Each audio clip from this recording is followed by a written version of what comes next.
Al Zawahiri मारा गया है और ऑपरेशन अलकायदा पर अमेरिका के पूर्व राष्ट्रपति बराक ओबामा ने बयान दिया है। उनका बयान भी सामने आया है। उन्होंने ऑपरेशन की कामयाबी को बाइडेन की कामयाबी बताते हुए ये कहा है कि 9/11 के पीड़ित परिवारों को थोड़ी शांति जरूर मिलेगी। उनका एक ट्वीट भी सामने आया जिसमें उन्होंने इन बातों का जिक्र किया है।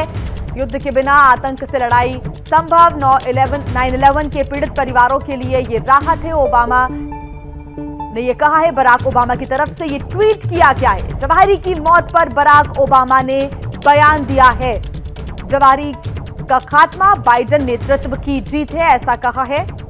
युद्ध के बिना आतंक से लड़ाई संभव।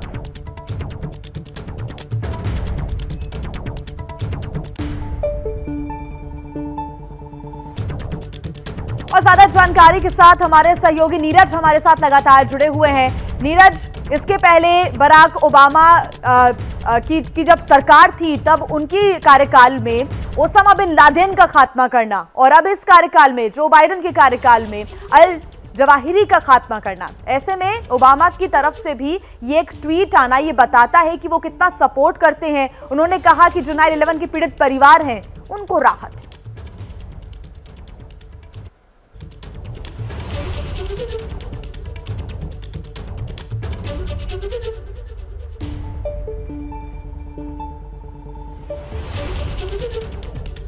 बिल्कुल बिल्कुल ठीक कहा है बराक ओबामा ने, क्योंकि उनके नेतृत्व में ही हमने देखा था कि किस तरह से एबटाबाद में जो ओसामा बिन लादेन था उसको मारा गया था, उसके खिलाफ ऑपरेशन किया था, अमेरिकन सील्स ने किया था, कमांडोज ने किया था।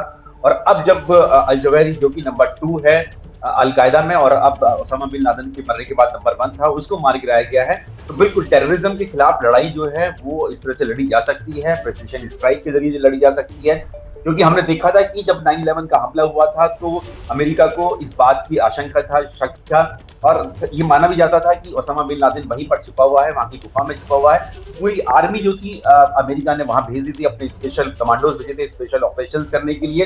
लेकिन इतने लंबे समय तक 20 साल रहने के बावजूद भी वो नहीं ढूंढ पा रहे थे और फिर जाके मिला ओसामा बिन लादेन अमेरिका में पाकिस्तान में जाके मिला था। तो ये माना जा सकता है। और अब जब अमेरिका जो है अफगानिस्तान को छोड़ के जा चुका है तब जाके अमेरिकन जो फोर्सेज हैं, चाहे इंटेलिजेंस एजेंसीज हैं, उन्होंने ट्रैक डाउन किया इस अल जवाहिरी को। तो ये माना जा सकता है कि बिना आपकी आर्मी के गए भी आप ऑपरेशंस कर सकते हैं। और ये बिल्कुल ठीक वैसे ही है जैसे कि भारत ने किया था, बालाकोट एयर स्ट्राइक में किया था। जो आतंकी थे जो पाकिस्तान से ऑपरेट कर रहे थे, उन्होंने पुलवामा हमला किया था, तो भारत ने पूरी अपनी आर्मी नहीं भेजी थी, सिर्फ अपने जो फाइटर जेट्स थे वो भेजे वहां पर और जाके बालाकोट पे जाके वहां पर उन्होंने एयर स्ट्राइक की। अपने प्रिसिशन जो बॉम्ब थे वो वहां पर जाकर स्पाइस बॉम्ब गिराए और वहां पर जाकर जो आतंकी कैंप था पूरी तरह से नेस्तनाबूद कर दिया।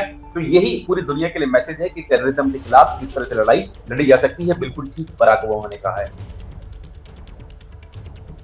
हमारे साथ जुड़े हुए हैं। मैं एक और सवाल लेना चाहूँगा कमर आगा साहब आपसे। जिस तरीके से ये अटैक अंजाम दिया गया, तो क्या आप इसे देख पा रहे हैं कि जो बाइडेन की जो पॉपुलैरिटी लगातार कम होती जा रही थी वो वापस उन्हें वो शोहरत मिल सकती है इस पूरे ऑपरेशन को अंजाम देने के बाद? आपसे जवाब लेंगे, लेकिन उससे पहले बड़ी खबर आपको बता रहे हैं। टाइमिंग बहुत इंपॉर्टेंट। कमर आगा साहब, लौटूंगी आपके पास, लेकिन अल जवाहिरी मारा गया और एक बड़ा सवाल ये कि अलकायदा का अगला मुखिया कौन होगा, अमेरिका का अगला टारगेट कौन होगा, इस सवाल का जवाब मिल गया है। अलकायदा के संस्थापक सदस्यों ने एक सैफ अल अदेल होगा अलकायदा का अगला सरगना। अल अदेल पर FBI ने $10 मिलियन का इनाम घोषित किया हुआ है।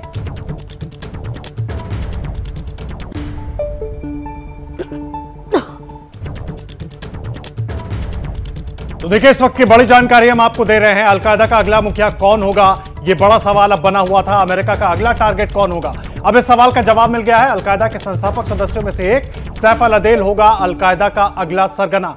अल अदेल पर FBI ने $10 मिलियन का इनाम पहले ही घोषित किया हुआ। ये बड़ी जानकारी हम आपको दे रहे हैं। अल जवाहिरी को अमेरिका ने मार गिराया है और अब सैफ अल अदेल अलकायदा का सरगना होगा, ये जानकारी मिल रही है। FBI की मोस्ट वांटेड लिस्ट में अदेल का नाम शामिल है। और कमर आगा साहब हमारे साथ जुड़े हुए हैं। कमर आगा साहब, सैफ अल अदेल को लेकर आप कुछ जानकारी हमारे दर्शकों के साथ साझा कर पाए, क्योंकि सबसे बड़ा सवाल यही है, जिस तरह से अलकायदा के बारे में आप भी बता रहे थे कि कैसे उस पूरे आउटफिट को इतना बड़ा बनाया गया और उसमें क्या रोल अल जवाहिरी का था। अब तो अल जवाहिरी रहा नहीं, तो उसके बाद सैफ अल अदेल का रोल क्या होगा, क्योंकि अब उसको सरगना बनने की बात आ रही है।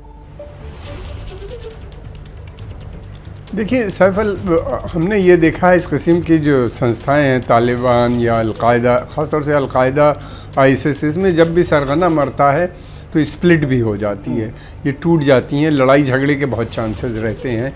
पहले भी यही हुआ था, जब आप जवारी बने तो फ़ौरन झगड़े हो गए। और फिर दूसरी बात ये कि दो ग्रुप हैं इसके अंदर बहुत सक्रिय, जवारी और अलकायदा के ऊपर इजिप्ट बैक जो मिलिटेंट ग्रुप्स हैं उनका बहुत ज़्यादा असर है, और वो चाहते हैं कि नॉर्थ अफ्रीकन और इजिप्ट के जो मिलिटेंट है वो चाहते हैं कि लीडरशिप उनके पास रहे, अलकायदा ख़ासतौर से जब से बिन लादेन की हत्या हुई उसके बाद से।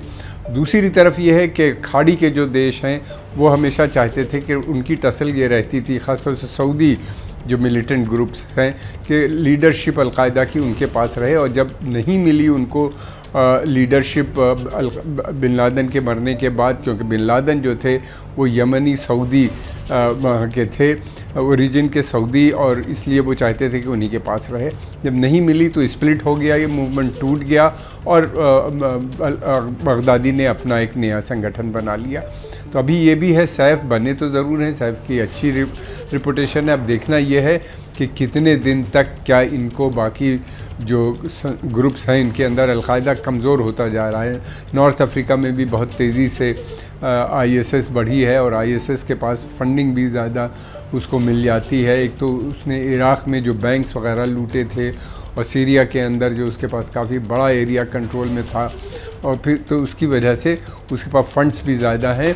तो इस कारणवश से अब देखना ये है कि क्या इनकी लीडरशिप को दूसरे जो संगठन हैं इनके अलग अलग देशों में, सोमालिया में, नाइजीरिया में, और फिर उसके अलावा चाहे नाइजर, माली, कैमरून, ये सब सहारा रीजन में इधर अलकायदा काफ़ी है, सक्रिय दिखाई देती है। तो ये है, देखना ये है कि क्या सैफ की लीडरशिप को वो लोग एक्सेप्ट करते हैं या स्प्लिट होता है। दूसरी बात ये कि आपने बहुत सही बात कही, टाइमिंग बहुत इम्पॉर्टेंट थी इस ऑपरेशन की, इसलिए कि ये समय ऐसा था कि बाइडेन साहब की जो पॉपुलैरिटी अमेरिका में थी वो इतनी कम हो गई थी जिसकी कोई इंतहा नहीं, और फिर उसके अलावा ये भी था कि जो यूक्रेन की वॉर चल रही थी वो कंट्रोल से बाहर हो रही थी, एक तरह से देखा जाए जैसा अमेरिका चाहता था वैसे रिजल्ट नहीं आ रहे थे, इन्फ्लेशन बढ़ता जा रहा था, अमेरिकन इकोनॉमी कंट्रैक्ट कर रही थी, पहली बार 10% से ज़्यादा वहाँ पे इन्फ्लेशन हो गया। सफल ऑपरेशन है, इससे वाकई जो बाइडेन की जो छवि है उस पर एक दूसरा असर भी पड़ेगा, जो पॉपुलैरिटी कम हो रही थी उस पर भी असर पड़ेगा। जैसे ही घड़ी का काटा दोपहर 2:30 पे आए, बबीता जी का दिल सास बहू साजिश के लिए मचल जाए, और ये है इनकी बहू, पूरे दिन ऑफिस की टेंशन हो जाए गॉन जब ये करें अपना फेवरेट शो फ्री टाइम पे ऑन। इनकी तरह आप भी देखिए अपना फेवरेट शो अपने टाइम पर, और डाउनलोड कीजिए ABP लाइव ऐप अपने स्मार्ट टीवी पर।